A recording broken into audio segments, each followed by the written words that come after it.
रात की हवा के कोमल स्पर्श के तहत एक पुराना सुनसान घर मंडराता है, जिसका गहरा सिलहुट शांति को भेदता है। ग्रामीण उसके प्रेतवाधित मैदानों के पास जाने से डरते हैं। उनकी फुसफुसाहटें छाया और खौफ की कहानियां बुनती हैं। सन्नाटा सर्वोपरि है।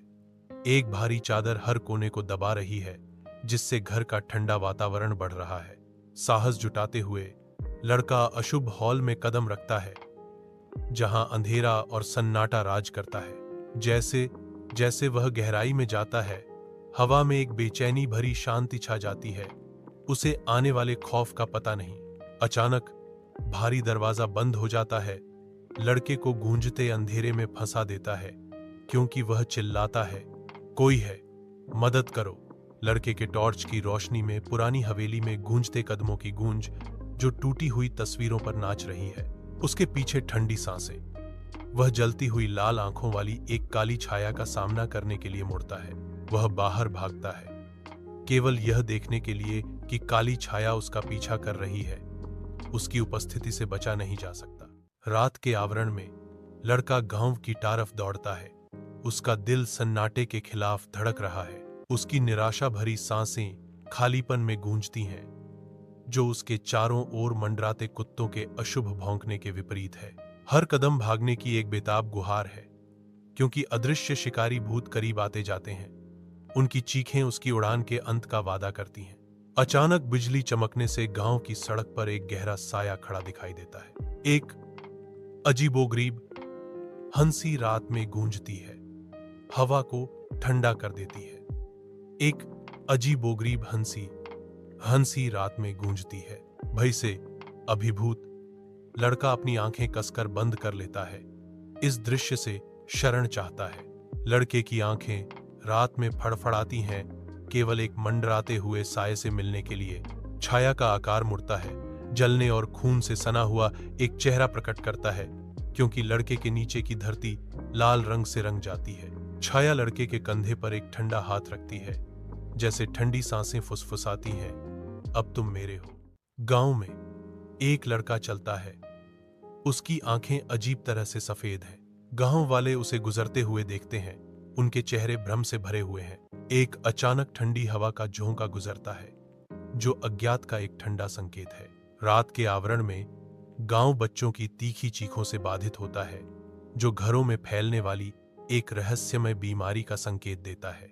एक अज्ञेय बीमारी फैलती है, जिससे कई निवासी कमजोर हो जाते हैं, जिससे रात की हवा में व्याप्त बढ़ती बेचैनी बढ़ जाती है।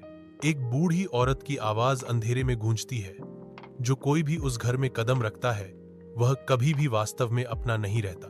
रात के आवरण में मशालों से लैस ग्रामीण सावधानी से पुराने घर के पास जाते हैं। लड़का दरवाजे पर छाया हुआ खड़ा है।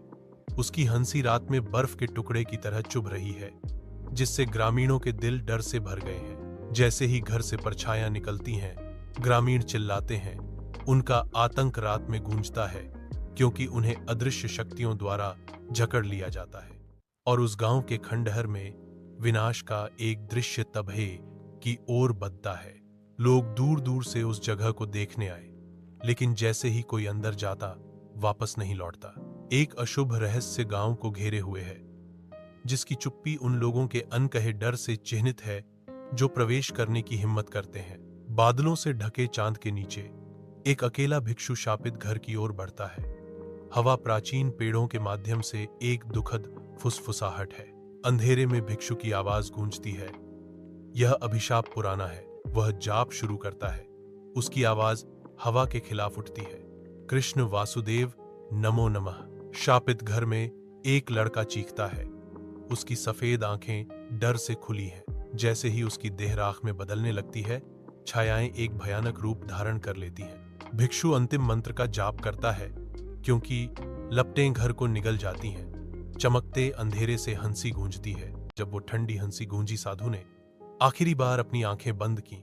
उसने जमीन पर त्रिशूल मारकर अग्नि चक्र बना दिया। पूरा पुरानी हवेली आग की दीवार से घिर गया। परछाइयां दर्द से चीखने लगीं। उसके बाद सफेद आंखों वाला लड़का राख में बदलने लगा। उसकी आत्मा आसमान की ओर उठ गई।